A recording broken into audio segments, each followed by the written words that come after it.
여러분 안녕하십니까? 제4기 교과 저희가 지금 여호수아서를 공부하는 중에 있습니다. 이번 주는 제7과 최고의 충성, 전장에서 경배함이라는 제목으로 교과의 핵심 및 요약을 살펴보도록 하겠습니다. 기억절입니다. 마태복음 6장 33절의 말씀입니다. 그런즉 너희는 먼저 그의 나라와 그의 의를 구하라. 그리하면 이 모든 것을 너희에게 더하시리라. 바쁜 일상 중에서도 하나님께 헌신하는 시간을 갖는 것은 하나님을 향한 충성심에서 비롯되는 것입니다. 여호수아는 가나안 정복 중에 적과 대치한 긴급한 상황에서도 백성들에게 할례를 행했고 유월절을 특별히 기념했으며 제단을 쌓아 주님을 경배하고 여호와의 성막을 세우는 등 하나님께 재헌신하는 중요한 시간들을 가졌습니다. 분주하고 긴급한 일과 중에서도 조석으로 예배를 드리고 영혼들을 찾아 봉사하며 하나님께 감사의 기도의 시간을 갖는 것은 바로 충성된 마음에서 비롯된 것임을 우리는 분명히 깨닫게 됩니다. 이번 주에는 이러한 내용들을 살펴보도록 하겠습니다. 일요일 언약 먼저. 정복이 임박한 시점에 하나님이 이스라엘 백성들에게 할례를 행하라고 명하신 이유는 무엇이었을까요? 여호수아서 5장 2절로 3절의 말씀입니다. 그때 여호와께서 여호수아에게 이르시되 너는 부싯돌로 칼을 만들어 이스라엘 자손들에게 다시 할례를 행하라 하시며 여호수아가 부싯돌로 칼을 만들어 할례산에서 이스라엘 자손들에게 할례를 행하니라. 두 정탐꾼을 보내서 땅을 탐지하고 고무적인 보고를 받은 뒤 요단강까지 기적적으로 걷는 이스라엘은 곧바로 전투를 시작할 준비가 되어 있었습니다. 그런데 하나님은 그에 앞서 하나님과의 언약을 새롭게 할 것을 지시하셨습니다.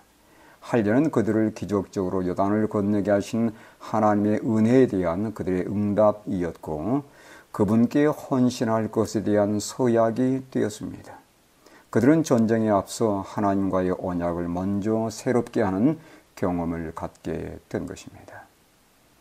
신약시대의 할례가 율법주의를 상징하는 의미로 논쟁의 주제가 되기도 했습니다. 당시 보수적인 유대인들은 할례를 받아야 구원을 얻을 수 있다는 주장을 폈습니다. 이 문제를 다루고자 초대교회가 소집한 최초의 회의가 바로 예루살렘 총회였습니다.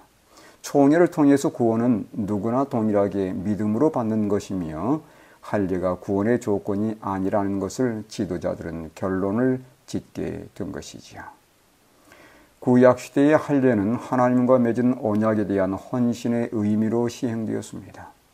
여리고 정복에 앞서 전투 태세를 갖추어야 했던 이스라엘이 돌연 할례를 행한 것은 전투 병력을 약화시키는 원인이 될 수 있었습니다. 그러나 할례는 애굽에서 그들을 구원해내신 하나님과의 관계를 기념하기 위한 것이었습니다.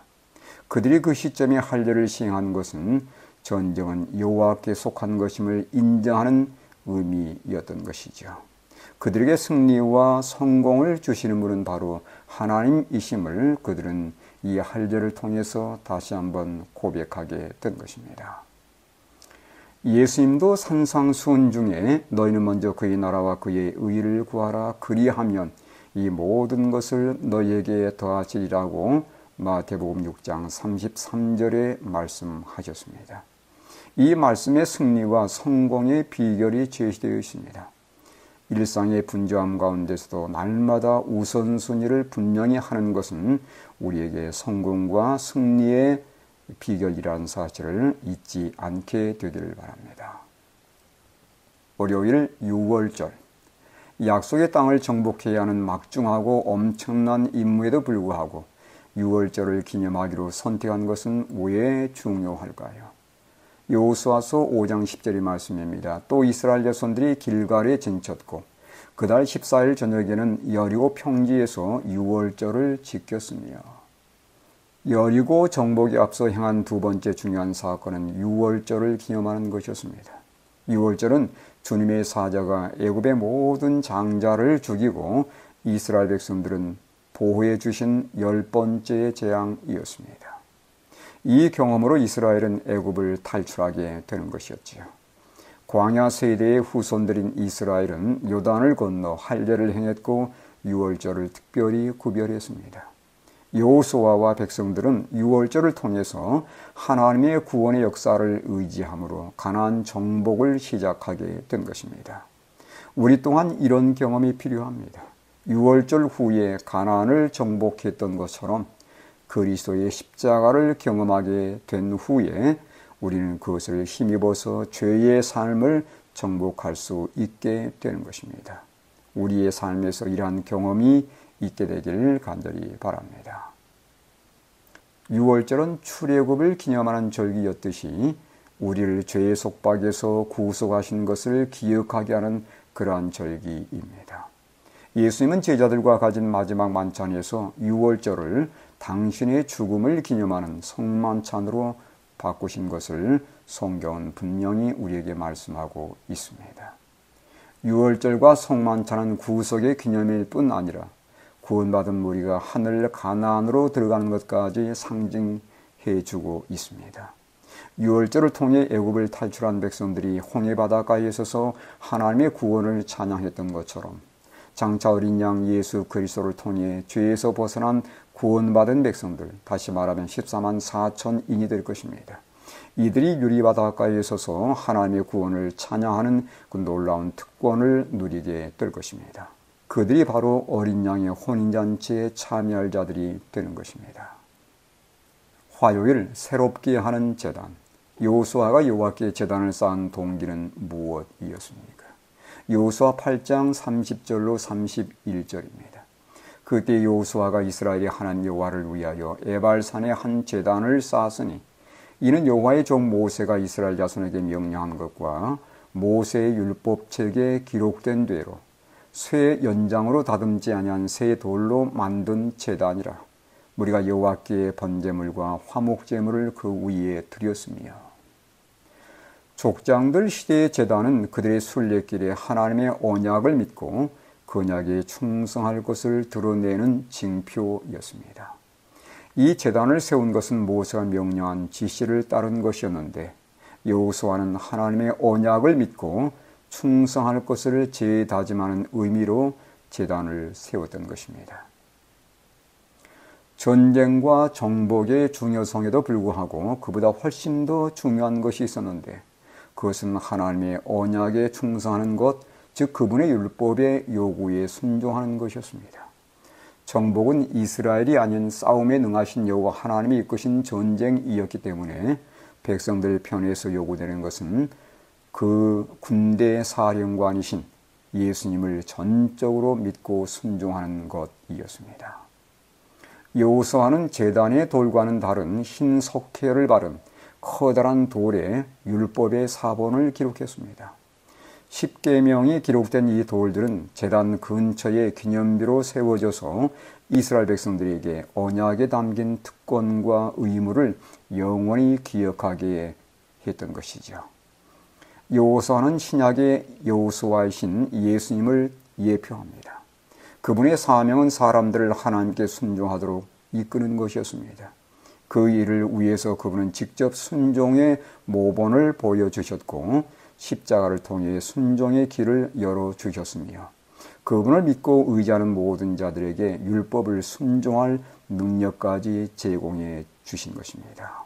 오늘도 예수 그리스도를 마음속에 영접하고 그분을 믿는 믿음으로 하나님의 율법을 순종하는 주의 성실한 백성들 되시길 간절히 바랍니다. 수요일입니다. 도리에 새겨진 말씀. 여호수아 8장 32절에서 35절에 묘사된 행동은 어떤 의미가 있습니까? 여호수아 8장 33절의 말씀입니다. 온 이스라엘과 그 장로들과 관리들과 재판장들과 본토인뿐 아니라 이방인까지 여호와의 언약궤를 맨 레위 사람 제사장들 앞에서 그의 좌우에 서되 절반은 그리심산 앞에 절반은 에발산 앞에 섰으니 이는 전에 여호와의 종 모세가 이스라엘 백성에게 축복하라고 명령한 대로 함이라. 이스라엘 백성들은 제사장들 앞에서 언약궤를 두고 그 양편에 서야 했습니다. 절반은 그리심산 앞에, 절반은 에발산 앞에 섰고 여호수아는 율법이 말하는 축복과 저주의 말씀을 낭독했습니다. 모세에 따르면 그리심산은 축복이, 에발산은 저주가 선포된 장소로 언급되어 있는데 그리심산에는 시므온, 레위, 유다, 이사갈, 요셉, 베냐민 6지파가 섰고 에발산에는 루벤, 갓, 스불론, 아셀, 단, 납달리 6지파가 섰습니다. 신명기 27장 12절 13절의 말씀을 참고하시기 바랍니다. 여호수아가 선포한 율법의 모든 말씀은 이스라엘 온 회중과 여자들과 아이들, 심지어 그들과 함께 거하는 이방인들까지 모두 들었습니다. 그들은 누구든지 신분에 상관없이 율법 순종 여부에 따라 축복 또는 저주가 임한다는 것을 깨닫게 된 것입니다. 왜 모든 사람들이 볼 수 있는 기념비에 언약의 사본을 기록했을까요? 신명기 8장 11절입니다. 내가 오늘 내게 명하는 여호와의 명령과 법도와 규례를 지키지 아니하고 내 하나님 여호와를 잊어버리지 않도록 삼갈지어다. 돌 기념비에 언약의 사본을 기록해서 제단 옆에 둔 것은 그리스도의 속죄로 말미암아 율법을 범한 죄를 사함 받는다는 것과 또한 그리스도의 속죄로 율법을 지킬 수 있는 능력이 주어졌음을 깨닫게 하기 위한 것이었습니다. 우리는 쉽게 잊어버리는 존재들입니다. 다시 말하면 우리는 더디 배우고 속히 잊어버리는 특성을 가지고 있습니다. 특히 돌 기념비에 언약의 사본을 기록한 것은 바위처럼 하나님의 율법의 영구함을 가리키기 위한 것이었지요. 우리 역시 예수 믿음으로 하나님의 율법에 순종할 수 있으며 율법은 결코 변개하지 않는다는 것과 그것을 순종하는 여부에 우리의 삶의 축복과 저주가 결정된다는 사실을 결코 잊지 말아야 되겠습니다. 목요일 하나님의 임재를 갈망함. 여호수아는 무엇 때문에 땅을 분배하는 과정을 중단했을까요? 여호수아 18장 1절과 2절의 말씀입니다. 이스라엘 자손의 온 회중이 실로에 모여서 거기에 회막을 세웠으며 그 땅은 그들 앞에서 돌아와 정복되었더라. 그러나 이스라엘 자손 중에 그 기업의 분배를 받지 못한 자가 아직도 7지파라. 요단 서편의 세 지파 유다와 에브라임, 므낫세의 반지파에게 땅을 분배한 후에 아직도 남아있는 7지파에게 땅을 분배하기 전에 여호수아는 이스라엘 온 회중을 실로에 모이게 했습니다. 실로에 성막을 세웠는데 성막은 하나님이 이스라엘 가운데 지금도 거하신다는 약속을 기억나게 해주는 실물 교훈이었던 것이죠. 하나님이 함께 하시는 것이 가나안 땅 정복의 비결이었고 또한 전략이기도 했습니다. 그분께서 함께 하실 때만 성공을 거둘 수 있었기 때문이지요. 이스라엘이 함께 모여서 성막을 세우고 하나님을 경배하는 것은 가나안 정복의 필수 조건이었기 때문에 정복과 땅 분배에 앞서서 성막에 임재하신 하나님께 경배하고 그분의 율법에 순종하기로 재다짐하는 일을 우선시하게 된 것입니다. 하나님의 임재의 장소였던 지상 성전이 더 이상 존재하지 않는 시대에 살아가는 오늘날의 그리스도인들은 여호수아서에서 무엇을 배울 수 있을까요? 성소 주제는 여호수아 전체에서 언약궤를 통해 이미 제시되어 왔습니다. 언약궤는 지성소의 핵심 기구였고 여호수아의 첫 두 부분, 즉 요단강 건너기와 가나안 정복하기에 빼놓을 수 없는 도구였습니다. 이제 여호수아는 성소를 영토 분배의 중심에 두기 원했습니다. 따라서 이스라엘 백성들의 삶은 성소를 중심으로 이루어졌음을 알 수 있게 됩니다. 우리의 믿음과 소망 그리고 영적 유산들을 뒤흔드는 포스트 모더니즘 시대에 영적 전쟁을 벌이는 동안 우리는 우리의 시선을 하늘 지성소에 예수님께 고정해야 합니다. 왜냐하면 새하늘과 새 땅에서 우리는 결국 그분과 함께 영원히 살아갈 것이기 때문입니다. 이 땅을 지나는 동안에 어떤 분주한 삶을 살아갈지라도 언제나 예수님을 첫째로 삼으시고 그분의 거룩한 사업에 여러분의 관심을 우선으로 두는 그러한 생애를 사셔서 참된 하늘의 승리와 성공을 경험하시는 우리 모든 믿음의 성도들 되시길 간절히 바랍니다.